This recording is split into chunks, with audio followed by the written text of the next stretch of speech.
It is officially fall, which means it is also officially the start of what the unmarried call cuffing season, I'm told. That's the period of time. Because you're cuffed for life, I'm like cuffed I am. for life. Yeah, anniversary was yesterday. After summer winds down, daters focus on finding someone to cozy up with for the cold months ahead. Logan Ury is a Harvard-educated behavioral scientist and the author of How Not to Die Alone. I love it. Has your attention. A guide to making better decisions in romantic relationships. She's also the director of relationship science at the popular dating app Hinge, and she joins us now. Logan, thank you for being here. I really appreciate it. Yes, thanks for having me. So what have you heard from single people about the fall? Is cuffing season real in their mind? Cuffing season is real. So during the summer, a lot of people are traveling and they're really busy, and then they realize, oh, winter is coming and I want to lock down that person for those cold winter months. So cuffing season is upon us. It's a thing. I mean, I remember when I was single and ready to mingle, we called it getting a winter boo. So my roommate was like, have you gotten your winter boo-boo? And I was like, no, I haven't got my winter boo. And then I call her boo, and we'd go on about that for a while. But so you are the expert relationship scientist at Hinge, and you say people make mistakes on these dating apps. What's the biggest mistake that people should avoid? So a big mistake that people make is focusing on quantity over quality, and they talk to too many people at the same time. So according to our research, if you're talking to 8 or fewer people at the same time, you're much more likely to go on a date with one of them and get into a relationship. Really? Just by not being as like spread thin looking. Yeah, you know what it's like. It's hard to say, who did I say this to? Who did I say that to? You really want to focus on each person and really say, could I have a relationship with this person? Give them a chance. And if yes, great. If not, move on to the next one. Yeah, and choice can be kind of paralyzing, as I've discovered in the cereal aisle of every grocery store ever. There's so many choices. Absolutely. So one of the things that Hinge is doing, which I think is really cool, is before people can match to new people, new boxes of potential cereal, they have to review their existing matches one more time. That's pretty great. This is probably the thing I'm most excited about at Hinge in the last few years. It's called Your Turn Limits. And so it's really based on this research that if you talk to fewer people, you're more likely to go on a date and get into a relationship with them. So when you hit this limit, you either have to reply to one of those people or close out the connection before you can match with someone else. So this is your way of like forcing people to not overextend themselves, be in too many chats, and increase the likelihood of a real relationship for me. Yes, and I love it because as a dating coach, I can say to my clients, hey, talk to fewer people, but they may not do that. Right. But when Hinge is actually creating a system for you where it's easier to focus, that's really when people are going to be successful. So people are locked out of adding new people until they've kind of cleared out what they've got. Yes. Okay, so when they do get that first date, where should the date take place? Should we all do like we just talked about, you had daiquiris for your first date. We had appetizers and then a free dessert, which was like a good omen. Where should people go for their first date? So the thing that I like to teach people is create a first date that plays to your strengths. So let's say that you come across as really serious and you talk about work. Can you actually design a date that shows off your silly side? Can you go to an arcade? Can you go ice skating? Or if you're really into fitness, why don't you make a first date where you go on a bike ride? I think those coffee first drink dates, they can really just not be very memorable. Yeah. Well, that requires self-awareness, what not everyone has. Yes. You have some tips about chatting within the app to get on that first date, and the questions you say should be engaging, not shallow. What's the difference? Yeah, so there's the shallow end of the conversation pool, which are things like, hey, how was your weekend? What are you up to? And that just doesn't help you stick out. And instead, I would recommend coming up with some original questions of your own, like, what's the last thing that you learned recently? Or when's the last time you were surprised? But don't you think somebody on the other end would be like, okay, that's a weird question? Also, like, come on, you're trying to get, I don't want to, it's too much thought, right? I just want to have like a little chat at first. It is thought, but honestly, if you've been on the Hinge for a while and you feel like you're having the same conversation over and over, it's so refreshing when somebody says something that actually shows effort. I think the like, hey, beautiful, hey, gorgeous, how was your weekend? You're just like, forget it. This is just the same thing over and over again. That's true. I want people to be intentional and really stand out. Thank you so much, Logan, for being here. If you're struggling to navigate the dating scene after a divorce, you, my friend, are not alone. A 2019 survey of divorced women aged 35 to 54 revealed 68% were scared about getting back out there, while just 40% felt confident about it. Professional matchmaker Maria Avgatidis joins us now with tips on finding love again after divorce. She is a fourth-generation matchmaker and founder of Agape Matchmaking. Good morning, Maria. Four generations. Wow. Yeah, but they didn't deal with divorce back then. It was a different kind of marriage. Different time. That's repeat business for you, though. You know. Well, it's happened. Yeah, I'm sure. Oh, Yeah. I bet it has happened. Yeah. So what is your advice for people? What's the first thing they should do when they're coming out of a divorce? Yeah. How do they even know they're ready? Right. So I think the first step is actually trying to figure out if you're ready.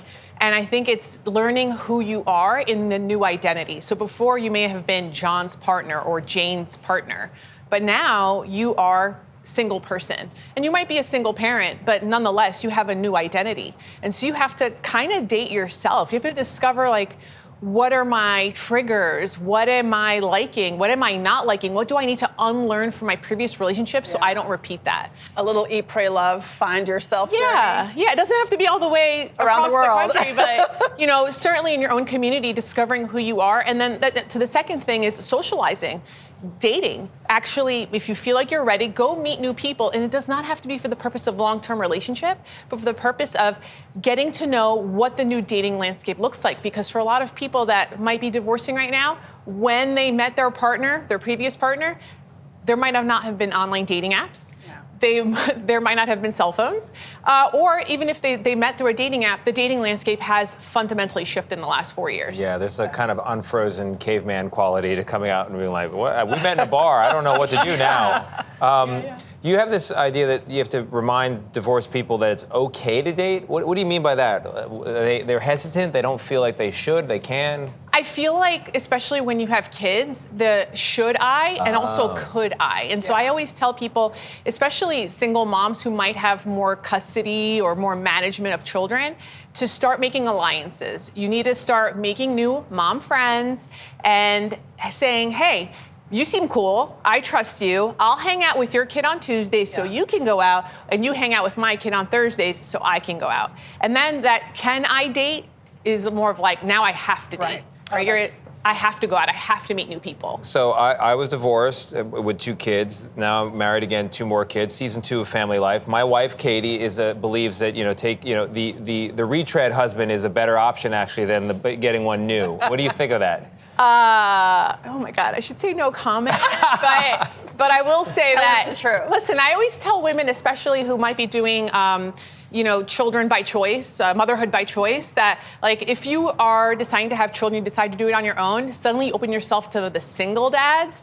And let me tell you, the single dads, that's where it's at. Yeah. All right. Yeah, it is. All right. I'll Especially take if that. they're good dads. Yes. Hopefully they learn their lessons in the first round and make better partners on the second. We're running out of time, but should divorced people seek out dating other divorced people?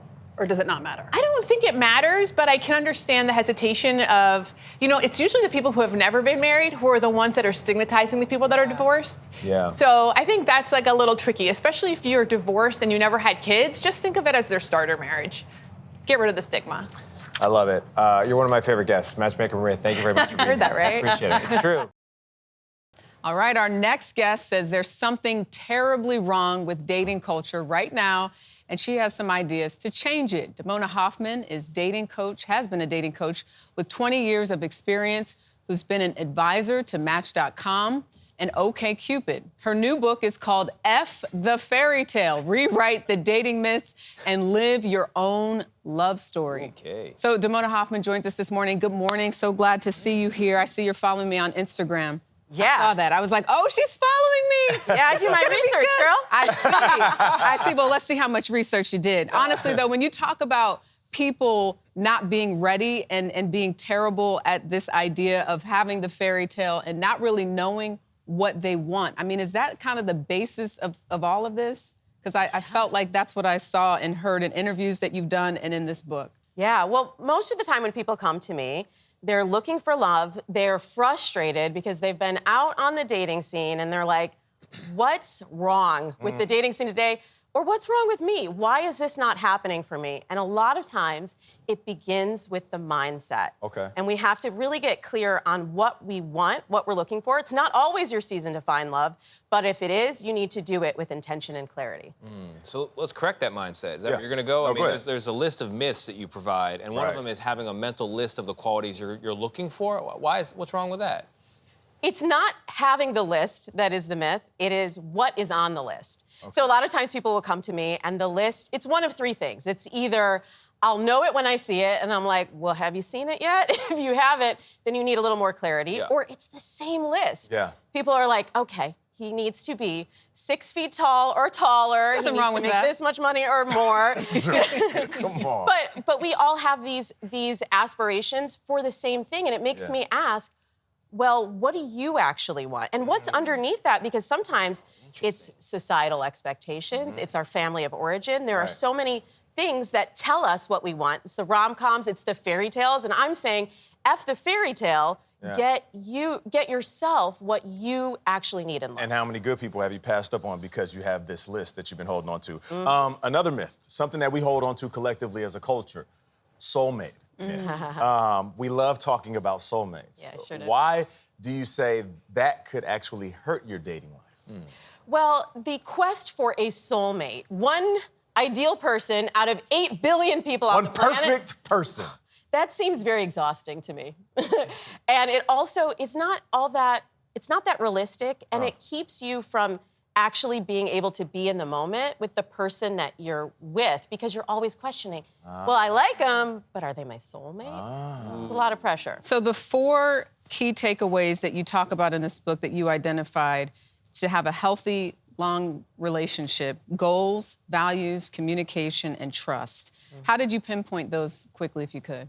Well, for the entire 17 plus years that I've been coaching, I have found that those are the pillars of long-term compatibility. Those are the factors that my clients need to have aligned with someone, not those qualities that we were talking about on the list before, but actually the values. How do you look at the world, and what do you want out of life? Are you traveling the same path together? And then when you work on your communication and you build your trust, you can have it all. Give this book to your single friends. I think that No doubt about it. This is the one. Definitely. Good stuff on technology, too, and how you. that can be disruptive And- to the dating life. And some relationship tips as well. Oh, so, 100%. never know. All right, Damona Hoffman, thank you so Thank much Good stuff for in joining here. us. Thank you so F the Fairy Tale is on sale right now.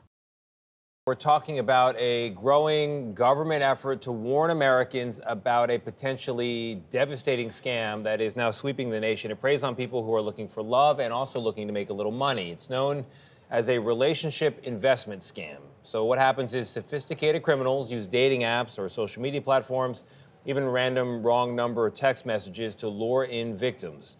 They turn to fake profiles, fake images, fake voice AI created to make themselves appear attractive and professional. They build connections and then persuade their victims to invest what turns out to be a fraudulent business or investment opportunity. So they say, hey, I love you, and I got a great opportunity for you. Please give me your money.